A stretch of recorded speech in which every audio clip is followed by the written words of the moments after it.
Mummy जी चलिए खाना तैयार है। विभा ने अपनी सास से कहा, जो पिछले महीने ही गांव से यहाँ आई हैं। यह क्या बनाया है? यह वेजिटेबल पुलाव है। इसमें सारी सब्जियाँ डाली हैं जो कि बहुत पौष्टिक होती हैं। आपकी सेहत के लिए बहुत अच्छा है। विभा उत्साह से बोली। एक चम्मच खाने के बाद ही सास बोली, कितना तीखा है, मुझसे तो खाया ही नहीं जा रहा। आप इसमें दही डाल दीजिए ना। यह पड़ी है ना दही। दही डालने के बाद सास ने पुलाव खा तो लिया, लेकिन उनके चेहरे से स्पष्ट नज़र आ रहा था कि उन्हें पुलाव पसंद नहीं आया। विभा की सास गांव में बड़े बेटे के साथ रहती हैं। काफ़ी साल पहले ससुर जी का देहांत हो गया था। विभा के पति अजय बड़ी कंपनी में काम करते हैं, इसीलिए उन्हें शहर में रहना पड़ा। विभा के एक ही बेटा है, श्लोक, जो 10 वर्ष का है। विभा की जेठानी को 3 महीने पहले हार्ट अटैक आया था, जिसके कारण उसकी तबीयत खराब रहने लगी थी। वह सास की देखभाल अब ठीक से नहीं कर पाती थी। सास भी लगभग 65 वर्ष की उम्र की हो चुकी थी और उनसे भी अब घर के कार्य नहीं हो पाते थे। इसीलिए अजय ने ही विभा से कहा कि हम कुछ समय के लिए माँ को अपने पास बुला लेते हैं। विभा तैयार हो गई। इससे पहले भी विभा की सास 2-4 बार शहर में आई थीं, लेकिन ज़्यादा समय तक नहीं रुकी थीं। एक आध सप्ताह बिताकर ही वे वापस चली जाती थीं। उन्हें शहर का माहौल, आओ हवा पसंद नहीं आते थे। अपने गांव में ही बहुत खुश रहती थीं। वहाँ सारा दिन आस पड़ोस के लोगों में से कोई न कोई आता जाता रहता था। उनके साथ बातचीत में वक्त बड़ा अच्छा कट जाता था। कभी किसी के घर कुछ कार्यक्रम निकल आता तो वे वहाँ पहुँच जाती, बढ़ चढ़कर हिस्सा लेती। वहाँ के लोग भी उनकी बहुत इज्जत करते थे। बड़ी बहू शांत स्वभाव की थी, इसीलिए सास के साथ उसका तालमेल बहुत अच्छा बैठ गया था। सास के आने के कुछ दिनों बाद ही अजय को कंपनी के काम से 1 महीने के लिए विदेश के दौरे पर जाना पड़ा। झाड़ू पोछा करने वाली मेड को उस दिन सास कहने लगी, तुम सफाई से काम नहीं करती हो, इतनी हड़बड़ी क्यों करती हो? देखो यहाँ फर्श पर दाग साफ ही नहीं हुए। मेड मुंह पिचका कर बोली, मुझे क्या, सिर्फ आपके घर का ही काम करना होता है क्या? और भी 4 घरों में मुझे काम करने होते हैं। जाते जाते विभा से शिकायत भी कर दी कि मुझे टोका टाकी ना करे। एक दिन विभा खाना बना रही थी तो सास किचन में आ गई। उसे देखते ही बोली, बहू, तुम्हारी किचन कितनी अस्त व्यस्त है, कितना फैला हुआ है सब कुछ। मम्मी जी, खाना बना रही हूँ तो फैलाव तो होगा ही, बाद में सब समेट दूंगी ना। साथ साथ में ही सब समेटने की आदत डालनी चाहिए, किचन साफ सुथरा लगता है। विभा को बुरा तो लगा, पर चुप हो गई। उस दिन विभा ने स्लीवलेस टी शर्ट और जीन्स पहनी थी। सास ने देखा तो बोल पड़ी, यह कैसे कपड़े पहनती हो? भला बहुओं को ऐसे कपड़े पहनने शोभा देता है? विभा को क्रोध आ गया। अब उसके पहनावे पर भी प्रश्न उठाने लगी। विभा ने घर की सफाई और बर्तनों के लिए ही मेड लगाई थी। खाना बनाना और ऊपर से काम वह स्वयं ही करती थी। इसके साथ ही श्लोक को पढ़ाना और पार्ट टाइम ऑनलाइन जॉब भी करती थी।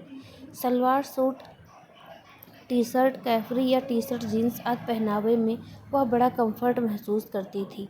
बड़े शहरों में तो यह सब आम बात है। गांव से आई हुई सास को यह सब नागवार गुजरता। उसे हर कार्य में कुछ न कुछ कमी या दोष नजर आता, जिसे वह झट बोलकर जाहिर कर देती। इससे विभा आहत हो उठती।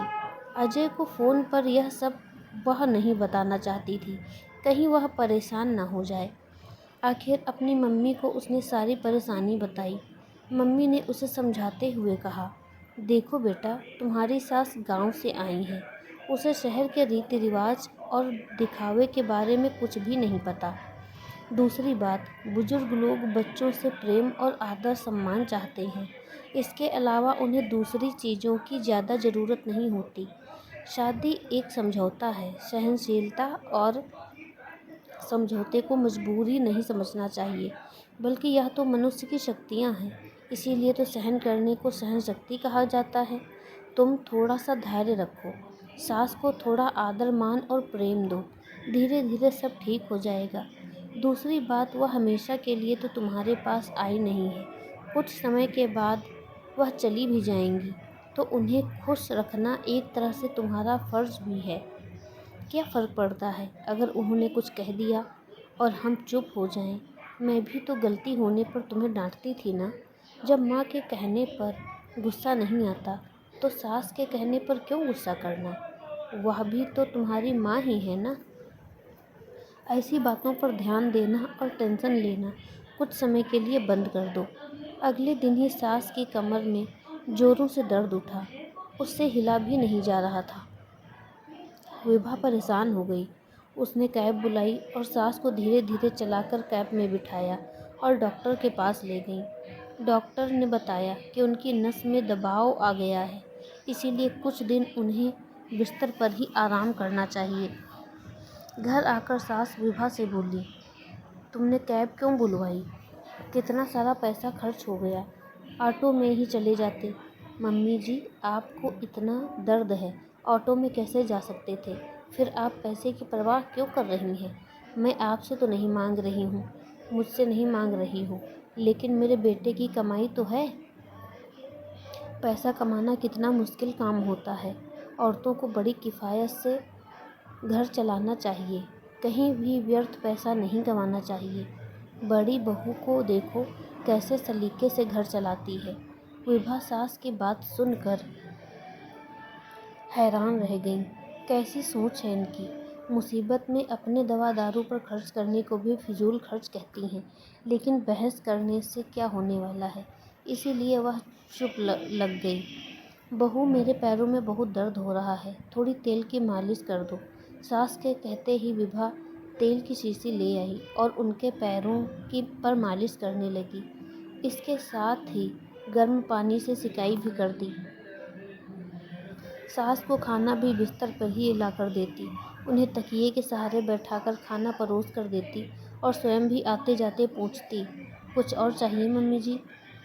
अगले दिन पड़ोस में रहने वाली 4-5 आंटियों को विभा ने बताया कि उनकी सास की तबीयत ठीक नहीं है। वे उन्हें देखने के लिए आ गईं। घंटा भर वे लोग बैठे और विभा की सास के साथ खूब बातें की। बातों बातों में ही वे विभा की बहुत तारीफ करने लगी। बहन जी, आपकी बहू बहुत अच्छी है, घर के काम काज तो करती ही है, समाज में भी किसी के सुख दुख में या किसी के कार्यक्रम में ज़रूर पहुंचती है। हम सब लोग शाम को वॉक पर मिलते रहते हैं, सबके साथ बहुत अच्छा व्यवहार करती है। आजकल के ज़माने में ऐसी बहू भाग्य से ही मिलती है।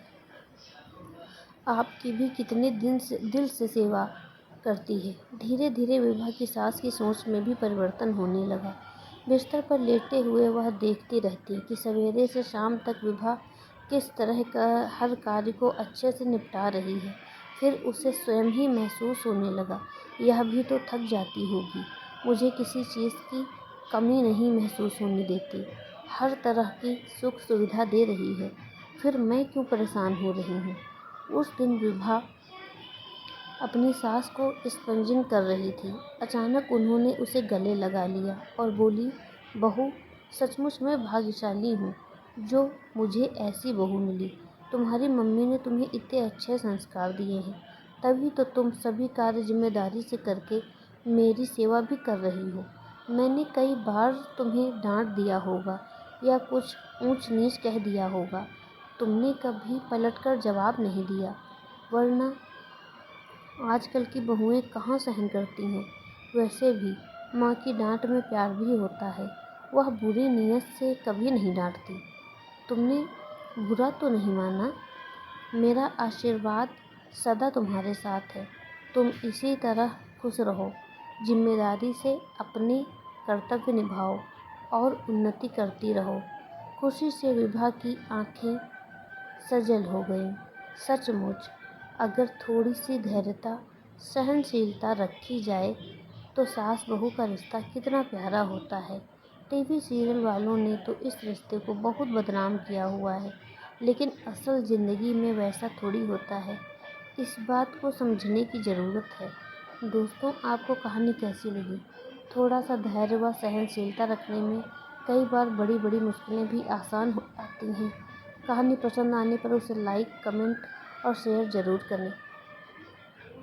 मिलते हैं आपको अगली कहानी में, तब तक के लिए धन्यवाद।